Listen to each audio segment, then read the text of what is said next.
సీతారామస్య దారాహ పితృకృత ఇది. ఈ మాట ఏదో తేలికగా తీసుకోవడానికి సరిపోయేటట్టుగా ఉండదు రామాయణంలో. బాలకాండలో మహర్షి అక్కడ వరకే చెప్పి వదిలేశారు. సీతారామ కళ్యాణం పూర్తిగా ఆయన చెప్పలేదు అక్కడ. అయోధ్యకాండలో అనసూయమ్మకి చెప్పించారు సీతమ్మతో. ఎవరసలది వినడానికి యోగ్యులో వాళ్ళకి చెప్పాలి. ప్రతి వాళ్ళకి ఎందుకు ఆ విషయాలు సీతమ్మ చెప్పడం? అందుకే సీతమ్మతో చెప్పించాల. మళ్ళీ ఇంకోసారి సీతారామ కళ్యాణం అయోధ్యకాండ చివరిలో చెప్పించారు. ఎందుకని? అనసూయమ్మ అప్పటికి అరణ్యవాసానికి వచ్చిన సీతమ్మని ఒక మాట అడిగింది. సీత, లోకంలో అందరు ఆడవాళ్ళు సుఖపడాలనుకుంటారు కదా, నీ భర్త పరమధర్మాత్ముడు కదా, అంతటి కోదండ విద్యా పారంగతుడు కదా, అసలు ధార్మికంగా యవ్వరాజ్య పట్టాభిషేకానికి అర్హుడు కదా, అటువంటి వాడు ఎప్పుడో ఒక రాత్రి వేళ తన యొక్క ముద్దుల భార్యకి తన తండ్రి గారు మాట ఇచ్చి రాజ్యాన్ని భరతుడికి ఇచ్చేశానంటే తండ్రిని ధర్మమునందు నిలబెట్టడం కోసం తాను వెళ్ళిపోతాను అరణ్యవాసానికని బయలుదేరి వచ్చేశాడు కదా, మరి అలా వచ్చేస్తే నీకు మనసుకి ఖేదం కలగలేదా? అయ్యో మా ఆయన అలా ఎందుకు చేశారని నీకు అనిపించలేదా అని అడిగింది. అడిగితే ఆవిడంది, అమ్మా, లోకంలో సురాపానం చేసి వచ్చి హింసించే భర్తలు కూడా ఉంటారమ్మా. ధర్మానికి కట్టుబడి ధర్మానికి ప్రాణప్రతిష్ఠ చెయ్యడానికి, మామగారిని ధర్మమునందు నిలబెట్టడానికి, మామగారిచ్చిన మాట సత్యమవడానికి తాను అరణ్యవాసానికి వెళ్ళాలని వచ్చినటువంటి భర్త నా భర్తమ్మ. అటువంటి భర్త దొరికినందుకు పొంగిపోతున్నాను తప్ప ఏవో లౌకికమైన భోగములు దొరకలేదని నాకు కష్టం ఎక్కడుంది తల్లి. నా జీవితంలో నాకు సంతోషం అన్న మాటకి కారకం పైన ఉన్నటువంటి విశేషాలు కాదు. పైన దొరికిన వస్తువుల వలన నేను సంతోషించను. నాకు సంతోషం దేనివల్ల తెలుసా? రాముని పక్కన ఉండడం వల్ల. రాముడు పక్కనుంటే నాకు అన్నీ ఉన్నట్టే. రాముడు అక్కడ పక్కన లేకపోతే ఎన్ని ఉన్నా లేనట్టే. అందుకే సుమంత్రుడు తిరిగి వచ్చి చెప్పాడు, బాలేన రమతే సీత బాలచంద్ర నిభానన రామ రామే హృదీనాత్మ విజనేపి వనేసతి అన్నాడు. సీతమ్మ రామచంద్రమూర్తితో కలిసి ఎలా ఆడుకుంటోందో తెలుసా? చిన్న పిల్ల తల్లిదండ్రులు అక్కడ కూర్చుంటే ఎంత సంతోషంగా మా అమ్మగారు నాన్నగారు ఉన్నారని ఆడేసుకుంటుందో, ఆ పిల్ల ఆడుకుంటుంటే ఏ పుట్ట దగ్గరికి ఎడుతుందో, ఏ ప్రమాదకరమైన చోటుకి ఎడుతుందో అని చెప్పి చూసుకోవలసిన కర్తవ్యం తల్లిదండ్రుల మీద ఉంటుందో, అలా రాముడితో వెళ్ళిపోయిన సీతమ్మ అరణ్యంలో ఆడుకుంటోందమ్మా. ఏ బెంగాలీ ఆవిడే చెప్పుకుంది, నా తంత్రి వజ్జతే వీణ నా చక్రో వర్తతే రథ నాపతి సుఖమేదేత యస్యాదవి శతాత్మజ. అప్పలాచార్య స్వామి వారికి ప్రాణం ఈ శ్లోకం అంటే ఎంత ఇష్టం. నా తంత్రి వజ్జతే వీణ. వీణ తీగలు గోటి చేత పెనగి పెనగి మోగుతాయి. వీణ తీగలు మోగుతున్నాయి అనరు, వీణ మోగుతోందంటారు. నా చక్రో వర్తతే రథ. రథచక్రాలు నడుస్తూ ముళ్ళ మీద అశుద్ధం మీద కూడా నడుస్తాయి. రథచక్రాలు పెడుతున్నాయి అనరు, రథం పెడుతోందంటారు. నా చక్రో వర్తతే రథ. భర్త లేనినాడు సుఖమన్న మాటే లేదు జీవితంలో. తన మాట పాటించేటటువంటి 1000 మంది పుత్రులు తన కడుపున పుట్టి తాను నిద్ర లేచి కాలు కింద పెట్టి నడుస్తున్నప్పుడు పుత్ర సహస్రము తమ అరచేతులు నేల మీద పెట్టి అరిచేతులలో కాళ్ళు వేయించుకుని తల్లిని నడిపించగలిగినంత మాతృభక్తి పరాయులైనటువంటి కుమారులు 1000 మంది ఉండడం వల్ల కలిగేటటువంటి సుఖం కన్నా భర్త ఉండడం వల్ల ఉండేటటువంటి సుఖం లెక్క పెట్టడానికి వీలు లేనిది. అంత గొప్పవాడు భర్త అంటే. రామా, నీవు లేని సుఖం నాకెక్కడున్నది? నువ్వు ఉన్నది అయోధ్య, నువ్వు లేని నాడు అరణ్యం. నువ్వు ఉన్నది అరణ్యమైన అయోధ్య, నువ్వు లేని అయోధ్య అరణ్యం. నీతో వస్తాను రామా అందావిడ. అంతటి ఆవిడ భర్తకి వశవర్తి, ఆవిడ భర్తకి వశం అవుతుంది. అంతేకాని తన సుఖం తాను చూసుకోదు. సీతమ్మ నాకు సుఖము అన్న మాట ఎప్పుడూ అనదు. ఆవిడేమిటి సనాతన ధర్మంలో ఏ ఆడది అనదు. ఎప్పుడైనా ఎవరైనా సరే అనే మాట ఏమిటంటే, ముందు నా అత్తవారింటి వారు సుఖంగా ఉండాలి, తర్వాత నా పుట్టింటి వారు సుఖంగా ఉండాలి. మరి తన సుఖం వేరుగా ఉండదు, వాళ్ళ సుఖం తన సుఖం. ఈ విశాల హృదయం ఆడదానికి ఉంటుంది. అందుకే ఆమె తనకి కష్టము అన్న మాట ఎక్కడా అనలేదు. ఎంత కష్టంలో ఉండనివ్వండి, రాముని యొక్క పేరు ప్రఖ్యాతులు పాడవుతాయా, ఇదొక్కటే ఆవిడ ఆలోచిస్తుంది. హనుమ వచ్చారు, నిజంగా ఎక్కడుంటుందండి లోకంలో? అన్ని కష్టాలు, ఒకరికి చెప్పుకోవడానికి కూడా అవకాశం లేదు. మహాతల్లి శిశుపావృక్షం కింద రాక్షస స్త్రీల మధ్య లంబకర్ణ లలాటంచ లంబోదర పయోధరాం లంబోష్ఠీం లంబచుబుకాం లంబాస్యాం లంబజానుకాం అటువంటి వాళ్ళ మధ్య ఉంది. అటువంటి వాళ్ళ మధ్య ఉండగా హనుమ వచ్చి అమ్మా ఎందుకమ్మా బెంగ పెట్టుకుంటావు, నిన్ను తీసుకెళ్లి ప్రస్రవణ పర్వత శిఖరముల మీద కూర్చున్న రామచంద్రమూర్తి పాదార విందముల యందు సమర్పించి కృతకృత్యుడనవుతాను, వచ్చినా భుజం మీద కూర్చోమ్మా అన్నారు. సూర్యే చాస్తంగతే రాత్రౌ దేహం సంక్షిప్య మారుతి వృషదంశకమాత్రస్సన్ బహువా అద్భుతదర్శన అని కదా సుందరకాండ. బొటనవేలంతున్నారు. ఇంత చిన్నవాడివి నీకో భుజం దాని మీద నేను కూర్చోనా హనుమాని పక్కన నవ్వింది అమ్మవారు. అమ్మవారు నవ్వేటప్పటికీ అమ్మా ఎంత అధిక్షేపించిందిరా, బాధేసింది హనుమకి. మీరు మందర సంకాచౌ బహోదీప్తానల ప్రభ అగ్రతవ్యవతస్తే చా సీతాయా వనరోత్తమ. మేరు పర్వత శిఖరాలంత పెద్దవారైపోయి కాలిపోయినటువంటి పెనంలా దంస్ట్రలు బయటపెట్టి అమ్మా చూశావా ఇప్పుడు నా రూపం వచ్చి కూర్చో తీసుకెడతాను. భర్తుభక్తిం పురస్కృత్య రామధన్యస్య వానరా నస్పృశామి శరీరం తు పుంసో వానర పుంగవ. ఆనాడు నన్ను రావణాసురుడు అపహరించి తీసుకుని వచ్చాడంటే స్పృహలేని స్థితిలో తీసుకొచ్చాడు. ఈనాడు స్పృహలో ఉండి ఎంత పుత్ర సమానుడమైనా నిన్ను నేను ముట్టుకోను, రాముడు వచ్చి నన్ను తీసుకెళ్లాలంది. అంత కష్టంలో ఉన్న పరపురుషుడి యొక్క భుజం మీద కూర్చుని తాను తిరిగి వెళ్ళిపోవడానికి ఇష్టపడలేదు. అలా వెళ్ళిపోతే రామచంద్రమూర్తి యొక్క కీర్తి మసకబారిపోతుంది. రాముడేమిటో రాముడి పరాక్రమం ఏమిటో లోకానికి చూపించాలి. బండన భీముడర్తజన బంధవుడు జ్వల బాణతోణ కోదండ కళా ప్రచండ భుజతండవ కీర్తికి రామమూర్తికిన్ రెండవ సాటి దైవమిక లేడనుచున్ గడకట్టి భేరికాడండ నిడదంబుల జండము నిండ మత్త వేదండము నిక్కి చాటనుదాచరధి కరుణాపయోనిధి అంటాడు గోపరాజు గారు. అటువంటి రామచంద్రమూర్తి వచ్చి పౌరుష పరాక్రమములను ప్రకటించి రావణ సంహారం చేసి తనని తీసుకెళ్ళాలి. అంతే తప్ప హనుమ యొక్క భుజం మీద కూర్చుని వెళ్ళడానికి ఆవిడ ఇష్టపడలేదు. మహాపతివ్రత నా తల్లి భర్త యొక్క కీర్తి గురించి ఆలోచించింది, అంత వశపడింది. ఆవిడ అనసూయమ్మకి చెప్పింది అయోధ్యకాండలో, అమ్మా అందరూ సీతారామ కళ్యాణం అంటే నేనేదో రామచంద్రమూర్తి వచ్చి ధనుర్భంగం చేశారు, వెంటనే పొంగిపోయి మా నాన్నగారు నీటి కలస పట్టుకుని బయలుదేరారు, అంతవరకు సత్యమేనమ్మా. అత్యద్భుతమతించంచాతిర్కత విధిమ్యా అన్నాడు జనక మహారాజు గారు లేచి. అద్భుతం, నేను ఊహించలేదు. ఎందుకని త్వగతిర్మానుషానంచ ధనుషస్య ప్రపూరణే ఆరోపణే సమాయోగే వేపనే తొలనేపివా అన్నాడు ఒకప్పుడు. ఆ మనుష్యుడు శివధనస్సు ఎక్కువ పెడతాడా, వింటినారి సంధిస్తాడా, దాన్ని ఉంచుతాడా? ఎలా సాధ్యం మనుష్యుడికి? మనుష్యుడిని నింద చేశాడు. అటువంటి వాడు లేచి నిలబడిపోయి స్థాణువైపోయాడు. అత్యద్భుతం, నేను ఊహించలేదు. జనకానాం కులే కీర్తిం మహర్ష్యతి మే సుత. నా తల్లి సీతమ్మకి భర్త లభించాడు, పొంగిపోయాడు. ఇంత పొంగిపోయిన జనక మహారాజు గారు బంగారు పాత్రతో నీళ్లు పట్టుకుని వెళ్ళాడు ఆ రామచంద్రమూర్తి దగ్గరికి. రామ సీతమ్మ పాణిని గ్రహించన్నాడు. రాముడు అన్నాడు, మీరు పిల్లనివ్వడానికి మీరెవరు, పుచ్చుకోవడానికి నేనెవరు? శివధనస్సుని ఎక్కుపెట్టానంటే క్షత్రియుణ్ణి కాబట్టి శివధనస్సుని ఎక్కుపెట్టాను. మీరిస్తానంటే పుచ్చుకోను, మా నాన్నగారు పుచ్చుకోమంటే పుచ్చుకుంటా. ఎందుకంటే కోడలి స్థానం మా నాన్నగారి. మా నాన్నగారు రామా నీ పక్కన పత్నిగా కూర్చోవడానికి ఈమె అర్హురాలు అని చెప్పవలసిన వాడు ఆయన. ఆయన చెప్తే తీసుకుంటానన్నాడు. అప్పుడు గబగబా కబురు చేశాడు. అప్పుడు చెప్పింది సీతమ్మ అనసూయతో, దీయమానాం నతుతదా ప్రతిజగ్రాహ రాఘవ అవిజ్ఞాయ పితుశ్చంధ అయోధ్యాధిపతే ప్రభో. అమ్మా నా భర్త ఎంత గొప్పవాడో తెలుసా? తండ్రికి వశవర్తి అమ్మా. ధర్మమునకు అలా వశపడతాడు. మా నాన్నగారు వచ్చి వీళ్ళ గుణగణాలు కనుక్కుని వీళ్ళ వంశంతో మా వంశం మెట్టచ్చని నిర్ణయం చేసి రామా సీతమ్మని పాణిగ్రహణం చెయ్యంటే అప్పుడు పాణిగ్రహణం చేస్తానన్నాడు. మా మామగారికి మా నాన్నగారు కబురు చేశారు. కబురు చేస్తే కొన్ని రోజులు ప్రయాణం చేసి దశరథ మహారాజు గారు వశిష్ఠ మహర్షి ఇతర మహర్షులతో కలిసి వచ్చాడు. వచ్చి కూర్చున్న తర్వాత పెళ్లి నిర్ణయం చేయడం అంటే మీకెంత ఆస్తుంది, మీ సామ్రాజ్యం ఎంత, దాని విస్తీర్ణం ఎంత అని అడగలేదు. పెద్దలు నిర్ణయించినారుగాన ఈ ఉభయ వంశాలు ఒకదానితో ఒకటి బియ్యం అందవచ్చా? నిర్ణయం చెయ్యవలసినటువంటి వాళ్ళు ఉన్నారు పెద్దలు అక్కడ. దశరథ మహారాజు గారి తరపున మాట్లాడడానికి వశిష్ఠుడు ఉన్నాడు, అక్కడ విశ్వామిత్రుడు ఉన్నాడు. జనక మహారాజు గారి తరపున మాట్లాడడానికి శతానందుల వారు ఉన్నారు. వాళ్ళు మాట్లాడుకోవాలి. వాళ్ళు మాట్లాడుకుని మీ ఇద్దరు ఉభయ వంశాలు తరిస్తాయి, మీరు పిల్లనివ్వవచ్చు వారు పుచ్చుకోవచ్చు అంటే అప్పుడు పెళ్ళి. అందుకని ముందు తన వంశ చరిత్ర చెప్పమన్నాడు. మనము చేసుకుంటా నిశ్చితార్థం. మనం అంటే నేను మీ వంటి పెద్దలను అధిక్షేపించట్లేదు, నాబోటిగాడి గురించి.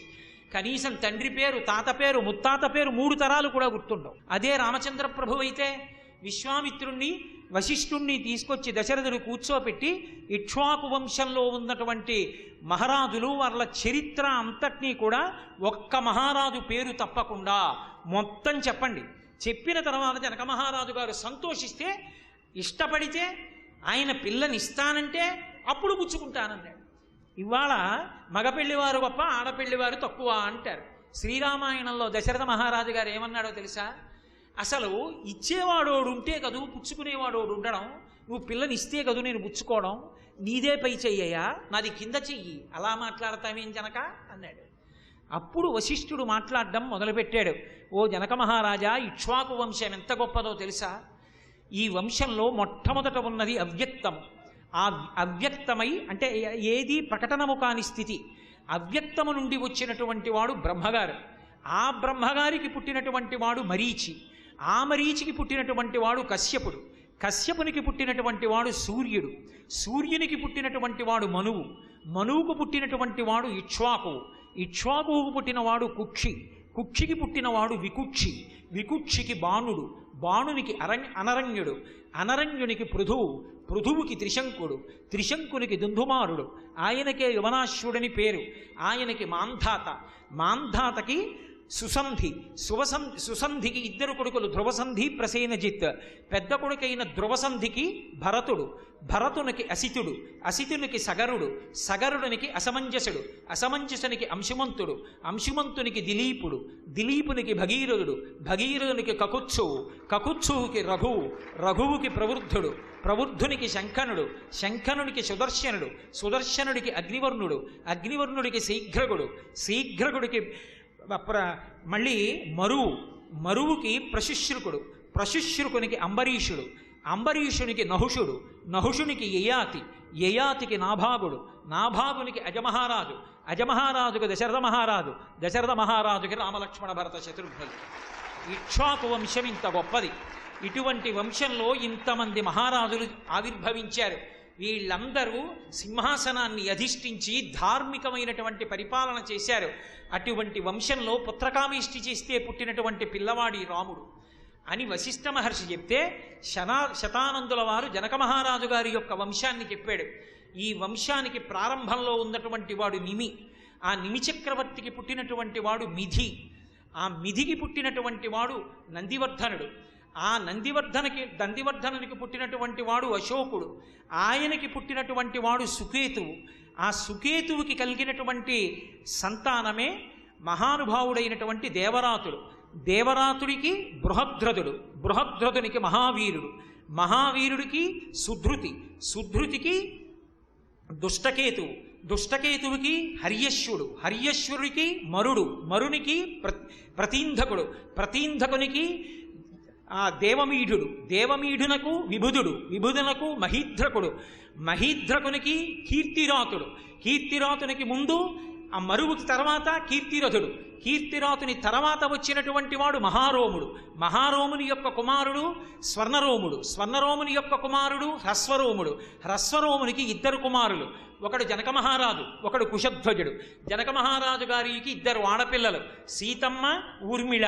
ఇదిగో కుశధ్వజుడికి ఇద్దరు ఆడపిల్లలు మాండవి, శృతకీర్తి.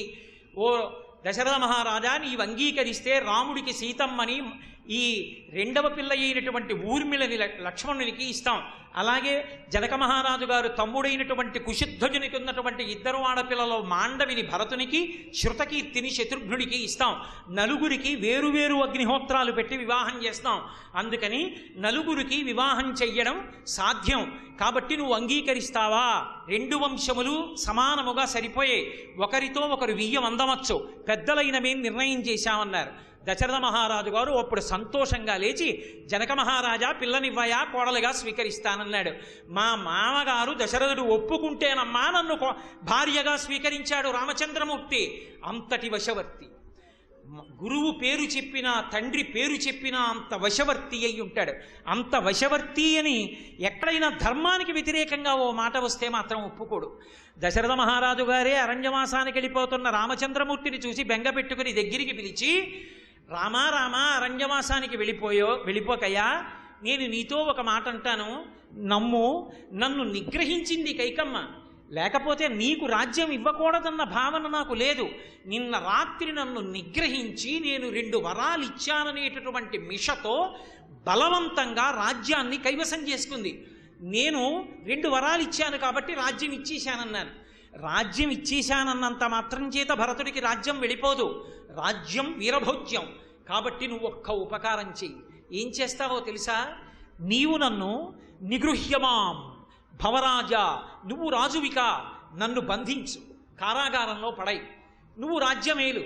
రాముడు రాజ్యమేలుతున్నాడు, నేను అంతఃపురంలో ఉన్నానని అప్పుడప్పుడు నువ్వు కారాగారం ముందు నుంచి నడిచి వెళ్ళిపోతుంటే నిన్ను చూసి బతికేస్తాను రామా, నువ్వు వెళ్ళిపోతే చచ్చిపోతానన్నాడు. నాన్నగారు చెప్పారు రాజ్యం కూడా బుచ్చేసుకోమని, ఖైదులో పెట్టని రాముడు పుచ్చుకోవాలా? నాన్నగారు 14 ఏళ్ళు ఎంతలో తిరుగుతాయండి, ఇలా బెంగ పెట్టుకోవచ్చా? బెంగ పెట్టుకోకండి, మంచి రోజులు మళ్ళీ వస్తాయి అని నాన్నకి నచ్చ చెప్పి అరణ్యవాసానికి వెళ్ళిపోయాడు, తండ్రిని సత్యమునందు నిలబెట్టడానికి. సత్యమేవేశ్వరో లోకే సత్యం పద్మాశ్రిత సదా సత్యమూలాన్ని ధర్మాన్ని సత్యాన్నాస్తి పరమం పదం అంటాడు.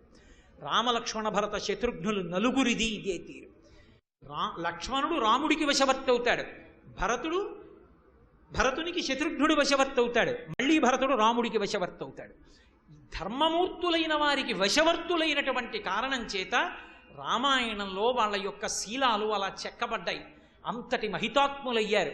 అందుకే ఎప్పుడో త్రేతాయుగంలో పరిపాలించినటువంటి వాడు కావచ్చు, కానీ ఇప్పటికీ రామ కథకి, రామనామానికి, రామచంద్రమూర్తి యొక్క పట్టాభిషేకానికి అంతటి వైభవం వచ్చింది. పరమ సంతోషంతో లోపల నుంచి అదొక తన్నుకొచ్చేటటువంటి మహాప్రవాహం, అదో గొప్ప ఆనంద ఝరి. గురువుగారి పేరు చెప్తే ఎంత మురిసిపోతాడంటే రాముడైనా లక్ష్మణుడైనా ఇక మాట మాట్లాడరు. అసలు అగ్ని పరీక్షలు కొన్ని సందర్భాలలో ఇచ్చిన వేళ దాటిపోయింది. 4 నెలలలో నేను దూతల్ని పంపి సీతమ్మ తల్లి యొక్క జాడ కనిపెడతానన్నాడు సుగ్రీవుడు. ఇచ్చిన వేళ దాటిపోయింది. హాయిగా రుమతోటి తారతోటి భోగం అనుభవిస్తున్నాడు. ఎక్కడ లేని ఆగ్రహం వచ్చినటువంటి లక్ష్మణస్వామి ఊగిపోతూ ధనుష్టంకారం చేశాడు. ఎంత తాగి ఉన్నా సుగ్రీవుడు చాలా తెలివైనవాడు.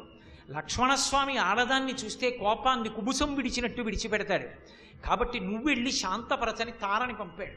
అంతఃపుర స్త్రీ, మెడలో హారాలు కూడా సరిగా లేకుండా కనుగుట్లు తిరుగుడు పడి ఆమె నడుం వంగి బాగా భోగం అనుభవించినటువంటి స్థితిలో అలాగే బయటికి వచ్చి, లక్ష్మణ ఏమిటి అలా దూరంగా నిలబడతావు? స్నేహితుడి ఇల్లు నీ ఇల్లు కాదా? నీకు స్వాతంత్ర్యం లేదా? వచ్చి కూర్చో అంది. ఒక అంతఃపుర స్త్రీ వచ్చి మాట్లాడుతుంటే దూరంగా జరిగి నిలబడ్డాడు. అది వాళ్ళ ధర్మం. తండ్రి చెప్పిన మాటలు అంత పనిచేసాయి, గురువు చెప్పిన మాటలు అంత పనిచేసాయి వాళ్ళకి. మహానుభావుడు నిలబడితే ఏదో ఆవిడ ధర్మ సూక్ష్మాలు చెప్పింది.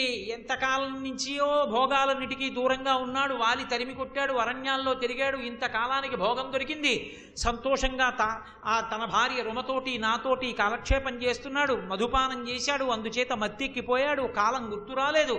లక్ష్మణ కోపగించకంది. ఇన్ని చెప్పినా సుగ్రీవుడు బయటికి వచ్చేటప్పటికే లక్ష్మణస్వామి కోపం ఆగల, ఊగిపోయాడు. ఊగిపోయినప్పుడు అలా నిలబెట్టేయాలంటే ఏ మాట మాట్లాడాలో కనిపెట్టింది తార. తార మాటలు రామాయణంలో మెరుపులు. ఆవిడంది, ప్రాప్తకాలం నజానీతే విశ్వామిత్రో యథాముని. ఏమయ్యా అంత కొప్పడుతున్నావే? విశ్వామిత్రో మహాతేజాహ. విశ్వామిత్రుడు మీ గురువు, ఆయన కాలాన్నే మరిచిపోయాడు కదా ఒకప్పుడు. కిం పృచ్ఛసి పునః పృథగ్జన. ఇంకా సామాన్యమైనటువంటి వానరం సుగ్రీవుడి గురించి చెప్పేదేమందయ్యా? బ్రహ్మర్షి అవుతానని తపస్సు చేయడానికి వెళ్ళాడు విశ్వామిత్రుడు. వెళ్ళినటువంటి వాడు మేనక యొక్క కామపాశాలకి లొంగిపోయి ఆమెతో చాలా కాలం జీవనం చేస్తూ ఉండిపోయాడు. ఆఖరికి శకుంతల కూడా పుట్టేసింది. పుట్టేసిన తర్వాత గుర్తొచ్చింది, నేను తపస్సు చేయడానికి వచ్చాను, ఇదేమిటి కామపాశాలకు వశుణ్ణైపోయాను. వశుణ్ణైపోయానని గుర్తు వచ్చి అప్పుడు మళ్ళీ తపస్సు చేయడానికి వెళ్ళాడు. ఏమయ్యా, బ్రహ్మర్షి అంతటి మహానుభావుడు విశ్వామిత్రుడే కామానికంత లొంగిపోయాడే. సామాన్యమైన వానరం ఇన్నాళ్ళు కష్టాల్లో ఉన్నవాడు, ఇన్నాళ్ళకి భార్యలు దొరికి రాజ్యం దొరికి మధువు తాగి మత్తెక్కి కాలాన్ని మరిచిపోతే పెద్ద విశేషమయ్యా అది ఏమైనా? కాబట్టి అంత తప్పు పడతావా దానికి అని అడిగింది. ఇంకా అట్టే వాదించాడు అనుకోండి, గురువుగారి విషయం వచ్చింది అక్కడ. ఇంకా అట్టే మాట్లాడితే గురువుగారు మేనకా గురించి పొడిగించవలసి వస్తుందని, గురువుగారి జీవితంలో మత్స గురించి మాట్లాడకూడదని అంతే ఉత్తరక్షణం ప్రసంగం అక్కడతో ఆపేశాడు. అంత కోపంలో ఉండనివ్వండి, గురువుగారి పేరు చెప్తే ఆగిపోతాడంతే. రామచంద్రమూర్తిదైనా అదే లక్షణం. ఎంత కోపంలో ఉండనివ్వండి. అంటే కోపం వస్తుందా రాముడికి? వచ్చింది ఒకానొకప్పుడు సీతమ్మ కనపడకపోతే ఆఖరికి ఏ భూతము కూడా సీతమ్మను ఎవరు అపహరించారో చెప్పకపోతే ఎక్కడ లేని కోపం వచ్చేసి లక్ష్మణస్వామిని పిలిచన్నాడు, యథాజరా యథా మృత్యు యథాకాలో యథావిధి నిత్యం ప్రతిహన్యంతే సర్వభూతేషు లక్ష్మణ. ఓ లక్ష్మణ, వృద్ధాప్యాన్ని దాటలేరు, మృత్యువుని దాటలేరు, కాలాన్ని దాటలేరు, విధిని దాటలేరు. సర్వభూతములు ఈ నాలుగింటికి వశపడతాయి. ఈ నాలుగిటికి ఎలా వశపడతాయో అలా ఇవాళ నా క్రోధానికి లోకము వశపడింది. నేను నారాచబాణముల చేత కప్పేస్తాను ఆకాశాన్ని. ఇక రాక్షసులన్న వాళ్ళు ఈ లోకంలో ఉండరు, దేవతలు కూడా మిగలరు. ఈ బ్రహ్మాండాల్ని లయం చేసేస్తున్నాను. ఇక ఈ ప్రాణులు ఉండవు. సీతమ్మ కనపడలేదు, ఎవరు తీసుకెళ్లారని అడిగితే జవాబు చెప్పినవాడు ఒక్కడు లేడు. గోదావరి కూడా చెప్పట్లేదు. కాబట్టి ఇవి ఉండడానికి వీల్లేదు, వీటన్నిటినీ నేను పడగొట్టేస్తున్నానన్నాడు.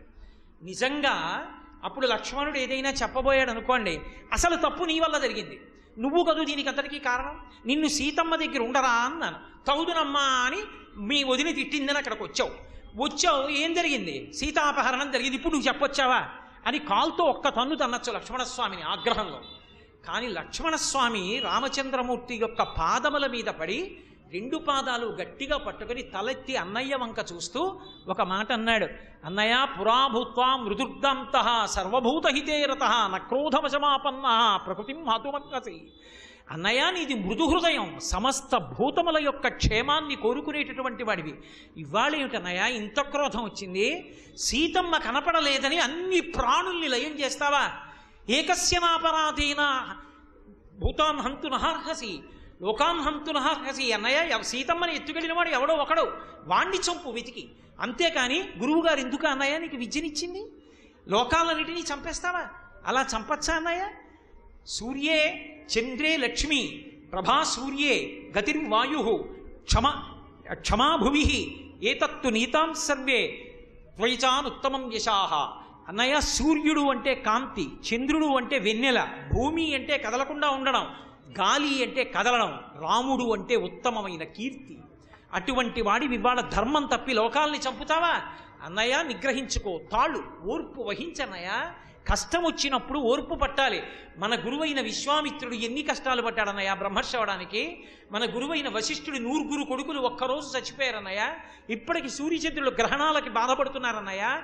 ఇంత ఓర్పు కలిగిన భూమి అప్పుడప్పుడు కదులుతోందన్నయ్య. వీళ్ళకన్నా మనకు వచ్చిన కష్టమా అన్నయ్య? తాళ్ళు ఓర్పు చెందు అన్వేషిద్దామన్నయ్య. శోకో నాశయితే ధైర్యం, శోకో నాశయితే స్మృతం, శోకో నాశయితే సర్వం నాస్తి శోక సమోరిపు.